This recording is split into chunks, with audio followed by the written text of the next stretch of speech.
Hi everybody, I'm Erik Voss, and we here at New Rockstars have been rewatching past episodes of Game of Thrones to uncover interesting details and connections we missed the first time around. And for me, the Viserys golden crown scene was the first time this series twisted our arm and forced us to pay it some respect. You know, like how Khal Drogo did to Viserys. It really launched a trend of Game of Thrones what the f moments that fans make reaction videos about. Oh my god. Oh. So for this video, I thought we'd dive deep into just this epic moment. The subtle details that made it great, but also the cool ways the series led up to it, and ultimately its legacy. How did Viserys' death serve as a warning for Dany of the trials ahead? Spoilers ahead for all episodes of Game of Thrones, which I have to say because for some people, their decision to click on a video about the most popular show on TV that they somehow haven't seen is my fault. Okay, here we go. First, let's break down what happens here. Daenerys, Viserys, Ser Jorah, Drogo, and the Dothraki horde are celebrating in the sacred city of Dothrak. Dany is pregnant with Drogo's baby, and according to Dothraki belief, her success at devouring an entire horse heart means the baby will be a healthy boy, a stallion that mounts the world. The respect that Dany earns infuriates Viserys, who, after trying to steal her dragon eggs, drunkenly pulls his sword on them all, a huge no-no in Dothrak, where weapons are forbidden, and demands the crown he was promised, so Drogo breaks his arm and gives him one. This moment is actually the culmination of a series of events, a critical turning point in Dany's journey, in which she simultaneously severs ties with her brother and absorbs his ambitions into her own trajectory. Let's look back at episode 1, back in Pentos, when Viserys threatened his sister. You don't want to wake the dragon, do you? But after Viserys leaves, Dany steps into the scalding hot bath. It's too hot, my lady. Her calm reaction here was the first indicator that Dany truly does have the blood of the dragon. Meanwhile, a few episodes later, when Viserys shares a bath with Doria, a small moment reveals that his skin is a lot thinner. Melted. Like so many candles. Ow. This episode reminds us of this earlier in the episode when Dany, as if in a trance, roasts her dragon egg on the coals, remaining unburnt while her maid gets scarred. Khaleesi! So Daenerys' final line here is really the final step of that comparison between the siblings. He was no dragon. Fire cannot kill a dragon. This progression was also expressed through Dany's hair, which, if you've been watching closely, had been gradually transitioning her from Targaryen runaway to Dothraki Khaleesi. Back in episode 3, Dany's hair begins to get braided in the Dothraki style.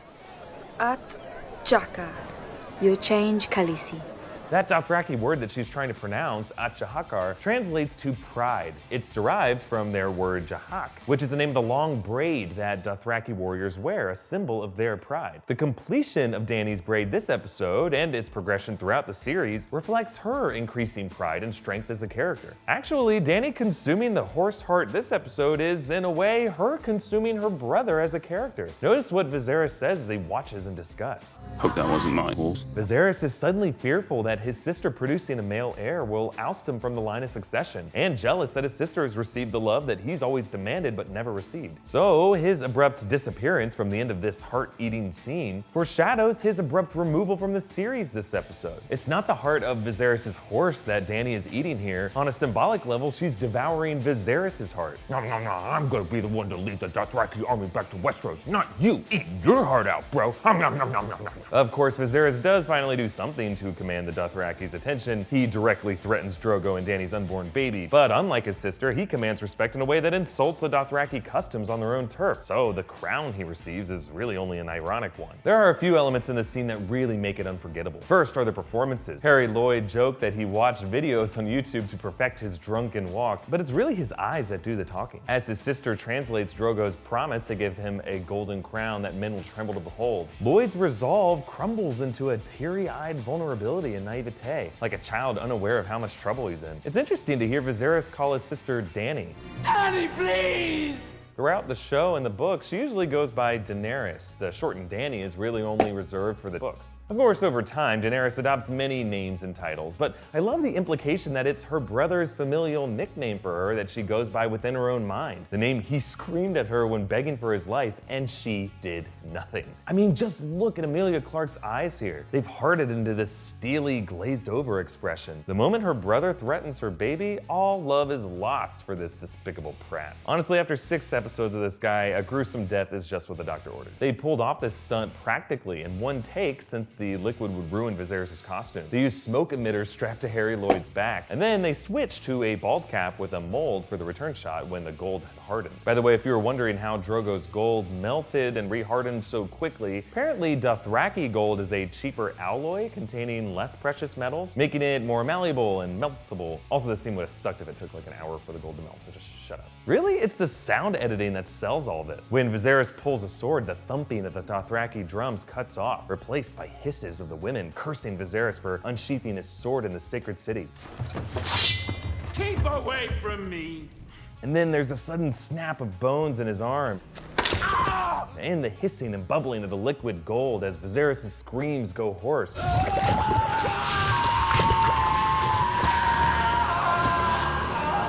And then finally, there's the perfect metallic clink as the head hits the ground.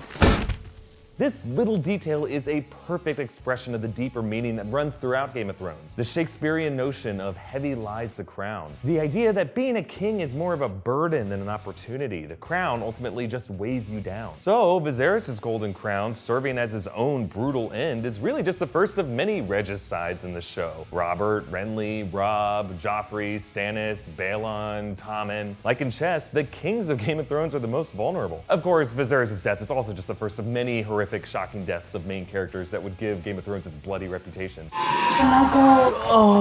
But this moment lives on with Dany in some interesting ways. Like her ever-growing Jahak braid, Dany later on uses her wardrobe to evoke her dead brother's ambition to retake the Iron Throne. In Season 7, when she returns to their ancestral home of Dragonstone, her black and crimson clothes were designed to parallel the clothes once worn by Viserys. That restoration mission began in this moment, a mission consumed from her brother. It's also interesting how later on she loses her dragon Viserion, the one she named after Viserys. So she pays the heavy cost of Viserion to save her love interest in that moment, paralleling her decision to allow Viserion's namesake to die to pursue her previous love. But one of the most interesting parallels comes up in this little exchange between Dany and Jorah. Look away, Khaleesi. No.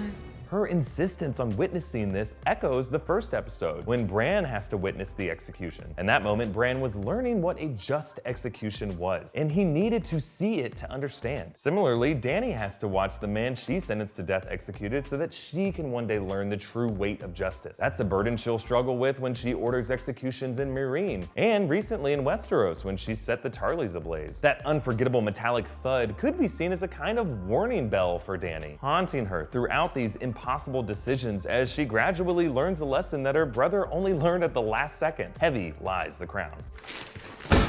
A question for you guys. How does Viserys' death rank for you among the deaths of other despicable villains like Joffrey, Ramsay, Tywin, Walder Frey, or Littlefinger? To me, all of those left me with varying degrees of emotional payoff, but yeah, you can't just beat the original moment of the series where we're all like, yeah, that guy. Comment with your ranking down below and let me know what other big moments from the series you'd like to see us analyze like we did here. Rather than going episode by episode, some of which are honestly a bit less memorable than others, we're considering just going more in-depth on the singular moments from the past that we all still talk about. Hard Home, Mountain versus the Viper, that weird scene with Varys and the wizard in the box.